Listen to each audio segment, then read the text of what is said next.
Collin Sexton has completely changed who the Utah Jazz are. It's next on Locked On Jazz.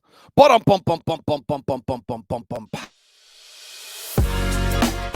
are Locked On Jazz, your daily podcast on the Utah Jazz. Part of the Locked On Podcast Network, your team every day. How are you? I am David Locke, radio voice of the Utah Jazz, Jazz NBA Insider. In today's Locked On Jazz, we're digging into the incredible play of Collin Sexton and how we really should look at what happened when he went into the starting lineup. Jordan Clarkson went to the bench and how it has transformed the hottest offense in the NBA. We'll dig in more to the number one offense over the last 10 games in the Utah Jazz. How are they really that good? Has it been who they've been playing? Obviously, Washington and Charlotte are awful. We'll discuss that and look at over the last 10 games who they've played and how they've done this. Plus, it is a Trends Monday. We'll take a look at that. As I mentioned, I am David Locke, radio voice of the Utah Jazz, Jazz NBA Insider. This is Locked On Jazz. It's your daily podcast on the Utah Jazz, giving you insight, expertise, geeky numbers, and hopefully making it way better to be a Jazz fan each and every day. We are free and available on all podcasting apps for you. We're also available on YouTube. Please subscribe. It's free. Follow, and on YouTube, hit that little thumbs up that you love the show. That's super helpful. And the bell button as well, so you're notified every time we go live. Today, Jazz will play the Brooklyn Nets tonight. That game will be live on Sirius XM for you. Feel free to grab all the hometown broadcasts on Sirius XM. Just search Utah Jazz as well as on the Jazz app and everywhere. It's on your drive home, so I look forward to chatting with you then. All right, let's get to Collin Sexton. What he has done, actually, let's back up one step and just make sure we all have total grasp of what's happening here. So since December 23rd, Collin Sexton moves into the starting lineup. Lauri Markkanen comes back from injury, and the Jazz are 17-7.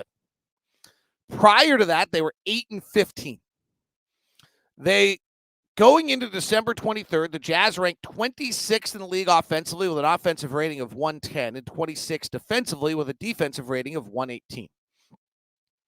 Since then, the offense has gone from a 110, so that's points per 100 possessions. Now, we came across the court, we averaged about 1.1 point every time across the court, 110. Well below league average, 26 in the league.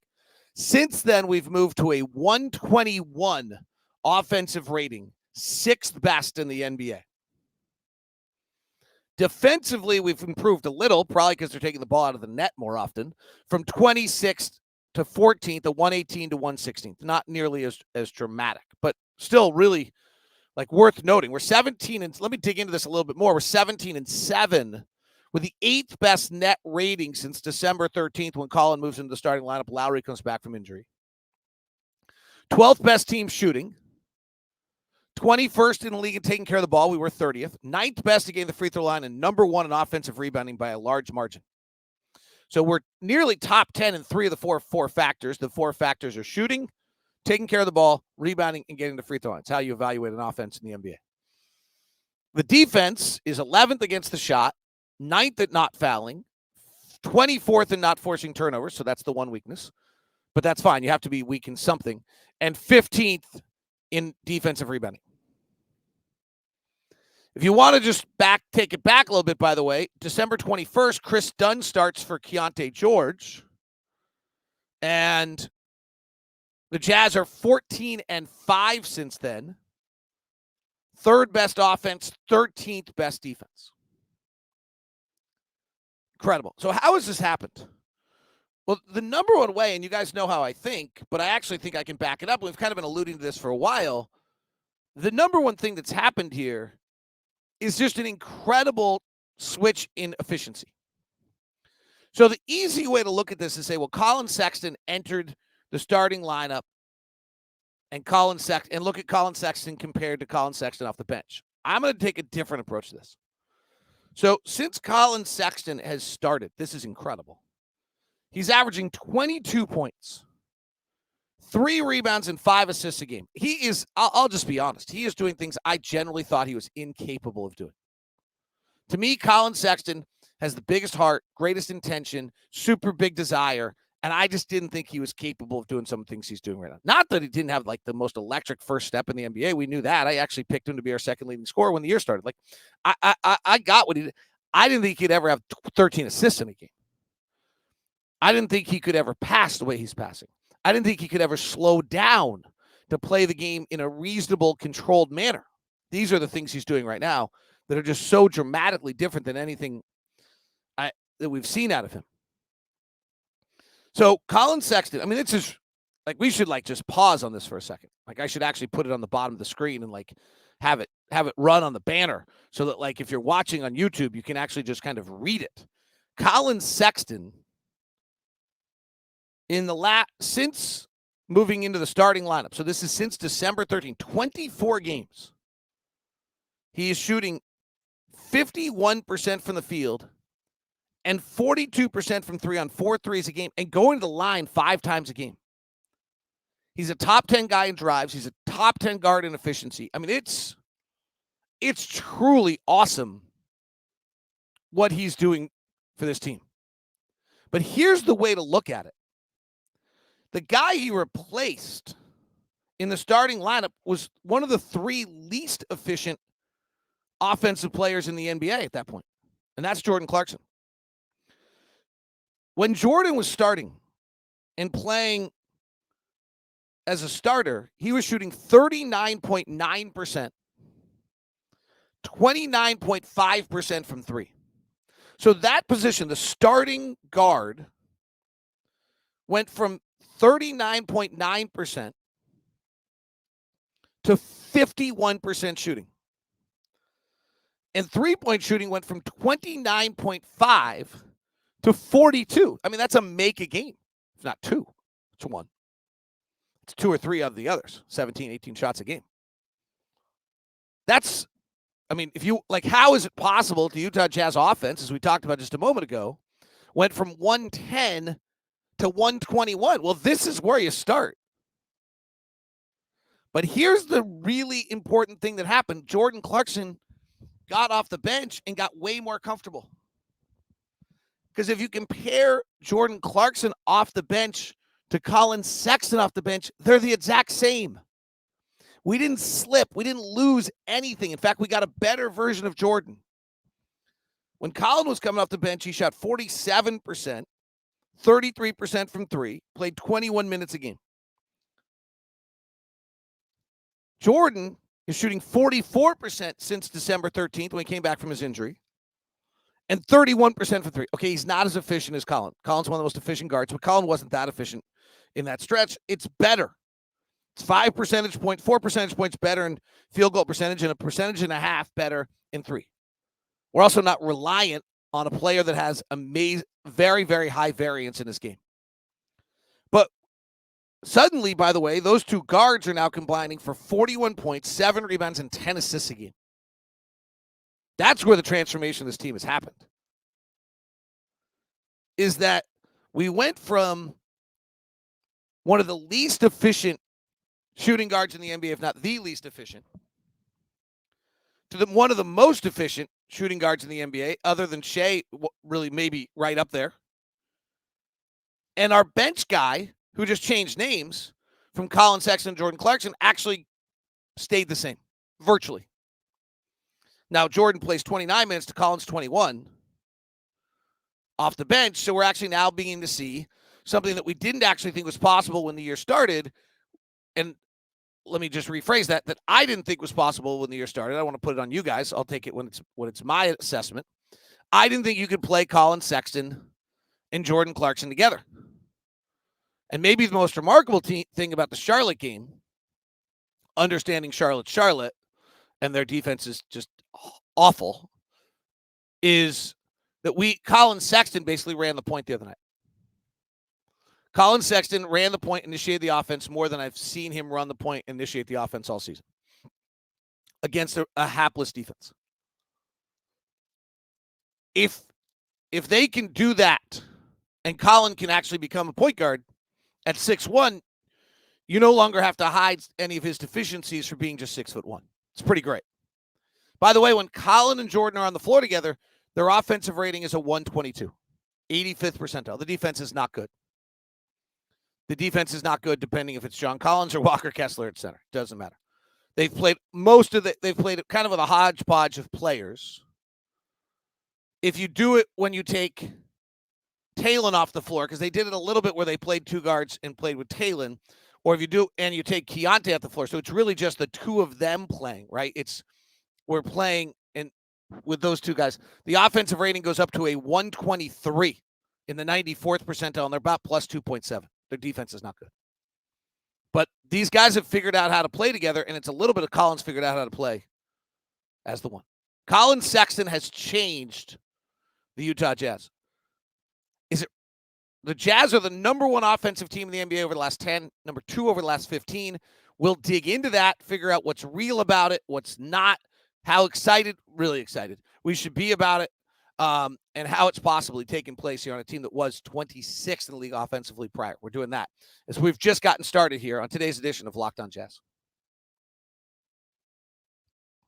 Today's show is brought to you by Murdoch Hyundai, located at 4646 South State Street, also located in Logan and in Linden. The Hyundai lineup of cars, just simply absolutely fabulous. When I did my research, what I found out was for the price, safety features, value, overall bells and whistles features, it was the best car I could get for the money. And then I decided I like the way they look. See, I think that's how it breaks down. You have to first do the research and then decide you want to drive this thing off the lot and have it be what you're driving. We've bought 2 of the Santa Fe's. We've bought an Ioniq 5 as well. Love everything we've done with Hyundai. I'm driving the Tucson right now. It's been terrific. So if you're in the market for a Hyundai or a car right now, include a Hyundai in your search, and then you decide. But in the meantime, let's get you the Locked On VIP meeting that you deserve at Murdoch Hyundai. Email me at dlock09@gmail.com. We'll set you up with that VIP meeting over at Murdoch Hyundai, whether it's in Murray, Linden, or Logan. Please email. Let me know what location, and we'll get you started. Today's show is also brought to you by eBay Motors. eBay Motors wants to make sure that your ride or die is being loved, taken care of, and is happy. That's right. Passion, drive, patience. That's what brings home the winning trophy. It's also what keeps your ride or die alive. With 122 million parts for your ride or die, you always find exactly what you're looking for with the eBay Guaranteed Fit. Your part is guaranteed to fit your ride every time or your money back. eBay Motors, going to burn rubber, not cash. With all the parts you need at the prices you want, it's easy to turn your car into the MVP and bring home that win. Enjoy it over at ebaymotors.com. Eligible items only. Exclusions apply. eBay Guaranteed Fit, only available to U.S. customers. eBay Motors.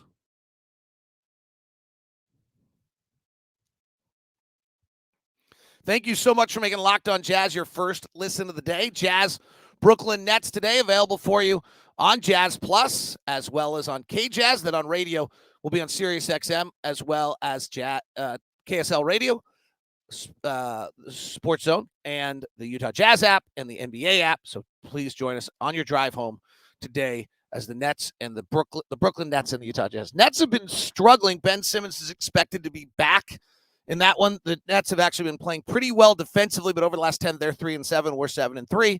They've also dropped some before that. They've had some really heartbreaking losses. They've battled their opponents, but not been able to finish games very well, kind of with their lack of stars pushing Mikal Bridges maybe a little bit beyond his comfort zone. All right, the Jazz are the number one offensive team in the NBA over the last 10 games. They are the number 2 offensive team. That's since Boston. So we got blasted in Boston. With a number 2 offensive team over the last 15 games. That includes Boston. That's since December 30th, after the Miami game. The primary reason for this is Collin and Lowry. In the last 10 games, Lowry's averaging 25 points, 10 rebounds, 3 assists, and he's 50-40-90. 51% from the field, 45% from 3 at 7'1". Are you kidding me? And 91% from the free throw line. And Colin Sexton in the same time period, 23 points, 3 rebounds, 6 dimes for Colin Sexton. This guy was the last in the NBA in assist to usage rate when he was at Cleveland. I mean, really, there's an argument here on Colin Sexton. You hear Will Hardy use the phrase no free minutes. Colin got free minutes in Cleveland and did not learn how to play. And since he's come to Utah, has thrived, learned playing the game correctly. I mean, it's a little bit, it makes you wonder, like, what could Jalen Green do if he got into a better system, or what's he going to do under Ime Udoka before? But his first 2 years were free minutes. Like, and without a lot of risk or expectation. I mean, Will's kind of got two things he really believes in. If losing ever becomes numb, we're in trouble. And if you're giving away free minutes, we're in trouble. And that's the culture, play hard and pass. But that's the culture he's built on this team, and it's paying off. In the last 10 games, Jordan Clarkson's averaging 19 points. He's at 45% from three field and 33% from three, which is, by the way, exactly what Colin Sexton was off the bench. Like, Jordan's getting more and more comfortable every game. John Collins is averaging 19 points a game, shooting 58%. He can't buy a three, 26%, but he's still 19-7. The balance is incredible. Lowry, 24. Colin, 22. John Collins, 19. Jordan Clarkson, 19. And then the bench crew, Keontae, 11. Simone starting. Simone, 10 points, 5 rebounds, 2 assists, 47% from the field, 39% from three over the last 10 games. 39% from three. Simone is the perfect fifth starter right now. Kelly O coming off the bench at 9 points, 5 rebounds, 4 assists, helping Keontae a great deal playing those two together. He's shooting 61%. Walker is dominating the glass with 3 blocks a game. And Chris Dunn is the starter. I mean, since Chris Dunn's been the starter for the Jazz, we're 14-5 with the third best offense in the NBA, 13th best defense. He's shooting rarely, but 53% from the field and 44% from three. The only guys who aren't clicked in percentage-wise are Keontae and Ocha. It's really incredible. So, is this valid? So there is a little bit of let me put a temper. I'm going to temper it a tiny bit, but also pump it back, pump the juice on it a little bit again. So here's the defenses we've played in the last 10 games. Bucks ranking 18th. Dame didn't play. Fine. Denver 12th. Toronto 19th. Lakers without LeBron 13th. Indiana 27th. OKC 4th. Great. Houston 6th. Great. New Orleans 10th. Great.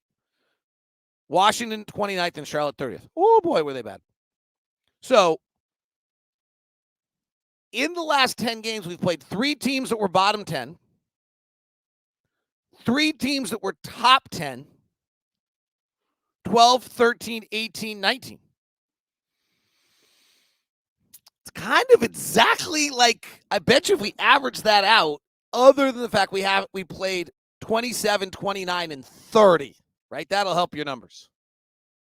We did play 4, 6, and 10, so it's not quite the same thing as playing 1, 2, and 4. But otherwise, the middle of the pack's the middle of the pack. So I looked into what did we do against the 3 good defensive teams that we've played. So if we're really good offensively, right, you're going to want to be above their average. So let me try to put in context what we're looking at here. So league average offensively right now in the NBA is a 116.3, which is pretty astronomical. The best offenses in the league all have projected over 120, which is amazing, top 6. So you want to be somewhere in the range of 5 points better than league average if you're really an elite offense when you play a team. Follow that? The league average is 116. The best offenses in the league are 121. So that's about 5 point better than league average. So when we're playing the New Orleans Pelicans and they allow 114.6, we would really if we're really a top 5 offense, then we should be at about 119. We're at 116.1. Okay, we were better than average, but we weren't top 5. Houston is at 112.6. We're at 114.7. So again, we didn't get 5, we got 2. Against Oklahoma City, who's a 112.3, we actually were a 124.3. So we were up 10. So here's what's interesting about it. In 2 of the 3, we were just slightly above average. If you add those all up together and look at it, we actually become exactly where you want to be, 5 points above league average. So in the 2 out of 3 games we've played an above average defensive team or a really good defensive team, we've been probably a little bit better than average. In the collection of it, We actually have been elite, which is why we're the number one offensive team in the last 10 games. The other thing we're doing to be the number one offense in the last 10 games is our offensive rebounding. We've cut back our turnovers. We're making some shots, certainly making some shots. We're 33% on offensive rebounding. So even when we're missing, we're getting offensive rebounds.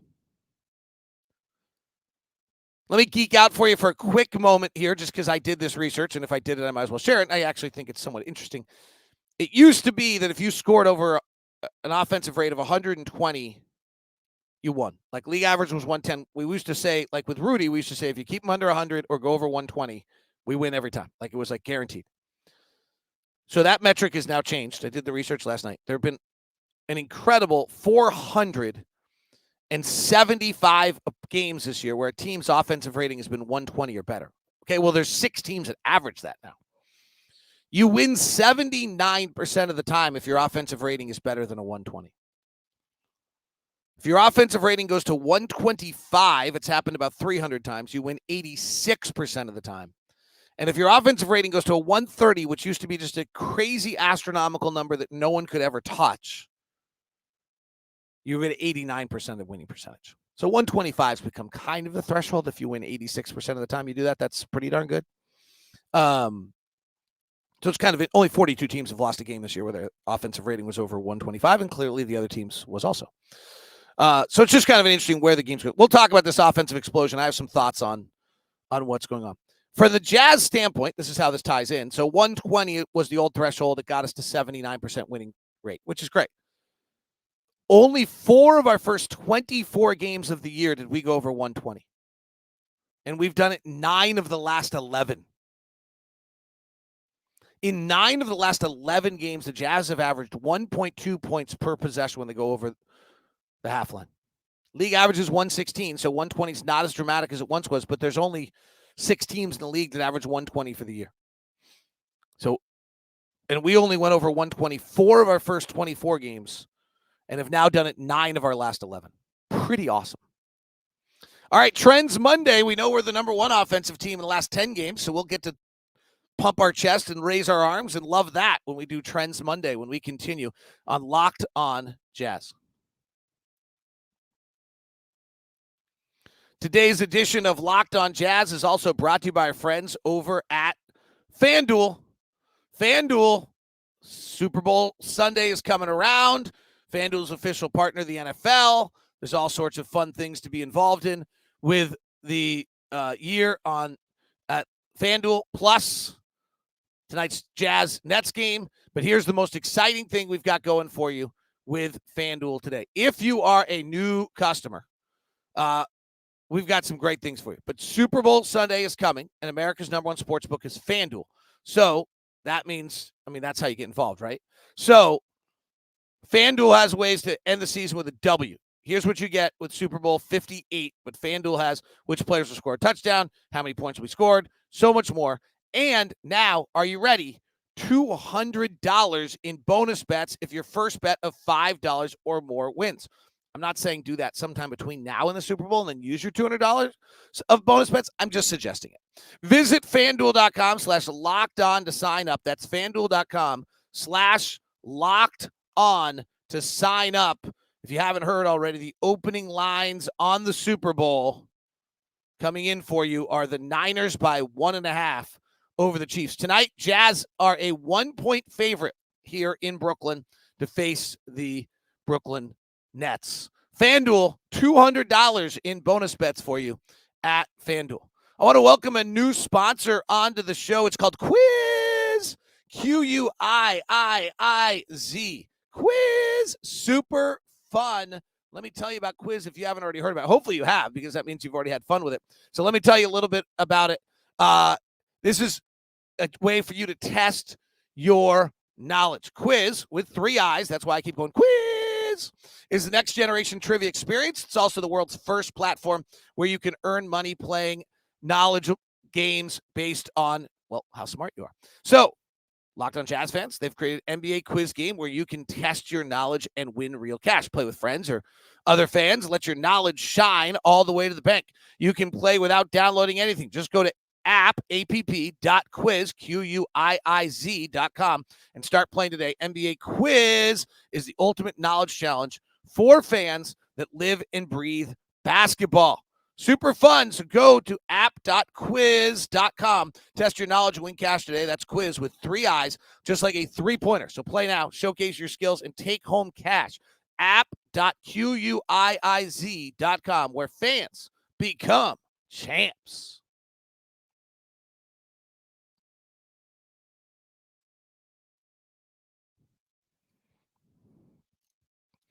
Thanks so much for making Locked On Jazz your first listen of the day. We have launched the first ever 24/7 national sports channel.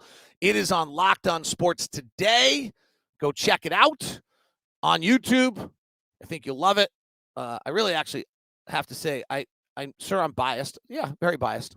But I do love it. Like, I do love just getting all the news, catching the Niners stories today, I'm sure, catching the Lions breakdowns today, catching the Chiefs, all of it today. Get the local perspective on it all. NBA standings check before we do trends. The top of the West has become super exciting. Oklahoma, Minnesota, Clippers, and the Nuggets are divided by 1 game now. This is going to be crazy. Seems to be a real differential, though, between those 4 teams and who's going to play. So those are the home court teams in the first round, and then they're jockeying now. Kings are 5 games back. Suns are 6 games back, tied with the Pelicans for the 6-7 spot. Jazz are sitting in 10th, tied with the Lakers for 9th, and a game and a half behind the Mavericks and 2.5 games behind the Pelicans, with a little breathing space above the Rockets, who have a 2-game lead. The Jazz have a 2-game lead over the Rockets and a 3-game lead over the Warriors. What an incredible Warriors-Lakers game the other night. So 2 games up on the Rockets for the play-in spot. Also, then that means we send our pick to Oklahoma City. And 3 games up on the Warriors. Nets tonight, by the way, are a half game out of the 10th spot for with the Atlanta Hawks trying to get in there. The Nets don't have their pick, so they're certainly trying to win every night. Should be a good one tonight. Really, really good one. All right, let's get to Trends Monday. We like to start with the first 10 games, last 10 games, and then we look to see what everyone's doing, give us a little juxtaposition, kind of have an understanding of where we sit as we open the week. It's why we try to do this on Monday. Well, I always feel like this is a good one, like, oh, who's hot, who's not, kind of understand what's coming into the week. So let's start with the number 1 offense in the NBA is your Utah Jazz at 125.8. That is so cool. Clippers are number 2. They are rolling. Pelicans have the 3rd best offense in the NBA. We're well aware. Warriors actually have the 4th best offense in the NBA, despite being 3-7 in the last 10. Phoenix has the 5th best, and the Bucks have the 6th best. And give a tip of the hat to Donovan Mitchell. Without Darius Garland and Evan Mobley, they have the 7th best offense in the NBA. The following teams cannot score right now. Miami is 30th in the NBA. That's really interesting. They're 3-7 too. Portland, Charlotte, Orlando, Atlanta, and Memphis. Atlanta not being able to score is so surprising. The best defense in the NBA is Cleveland. Then New York. So we'll see them in a moment coming up. Oklahoma City, Boston, and Minnesota. Without Mike Conley, they've dropped a few. Brooklyn is the 6th best defense in the NBA over the last 10 games. So while we're thriving offensively, they're thriving defensively, which should be interesting. The worst defense in the NBA over the last 10 is Golden State, followed by Dallas, Charlotte, Toronto, Portland, and Detroit. Not a big surprise in there. Hottest team in the NBA, Cleveland's got a differential of 18, followed by the Knicks, then the Clippers, Thunder, Jazz, and Celtics. So we're the 5th best differential team in the NBA over the last 10 games. Teams struggling the most, Charlotte, Portland, Miami, Atlanta, Toronto, and Dallas. Dallas, by the way, lost 6 of 10 with a differential of -6. Go back to where we were in the standings a minute ago. Keep an eye on that. That one's kind of interesting. All right, more recent trend over the last, kind of minimize it down to just 2 weeks rather than 10 games, and maybe indicator of what's coming up. Number 1 offense in the NBA is the Clippers, taking a blowout time too. We're using cleaning the glass now by a large margin, by 5 points better than everyone else. Jazz are 2, Lakers are 3, Warriors are 4, Cleveland's 5, Philadelphia's 6. The Miami Heat are the worst offense in the NBA by a large margin. Memphis, Brooklyn, 28th in the league offensively, so they're really struggling scoring on their West Coast trip. Washington, Toronto, and Portland. The best defense in the NBA over the last 10 games is Cleveland. Cleveland's rolling. New York, who we'll see, Boston, Brooklyn, number 4 again, so that's a big task tonight. Clippers and Minnesota, the teams that are not defending at all. Dallas is the worst defensive team in the NBA over the last 2 weeks. Keep an eye on this. Maybe Dallas is going to slide back toward us a little bit, and we might catch them in the standings. Charlotte, New Orleans, Miami. Utah's 26th over the last 2 weeks. It's got the New Orleans game in there. Golden State and Denver, the best point differential in the NBA over the last stretch. Cleveland, Clippers, New York, Boston, Lakers, and Phoenix, with the Cleveland Clippers and New York being way ahead of everyone. Miami, Charlotte, Dallas, New Orleans, and Portland are the worst in the NBA. That's your Trends Monday. That is Locked on Jazz today. Thank you so much for tuning in. Thank you for hitting the thumbs up button and the bell button on YouTube to notify you. And thank you for 5-star reviews on Apple or Spotify. Join the Spotify Q&A if you're on Spotify and chat with other Jazz fans as well. Thanks so much for tuning in. We now send you to the first ever 24/7 national sports channel on YouTube, Locked on Sports Today. If you're on audio, check out Locked on Sports Today on YouTube or on Amazon Fire.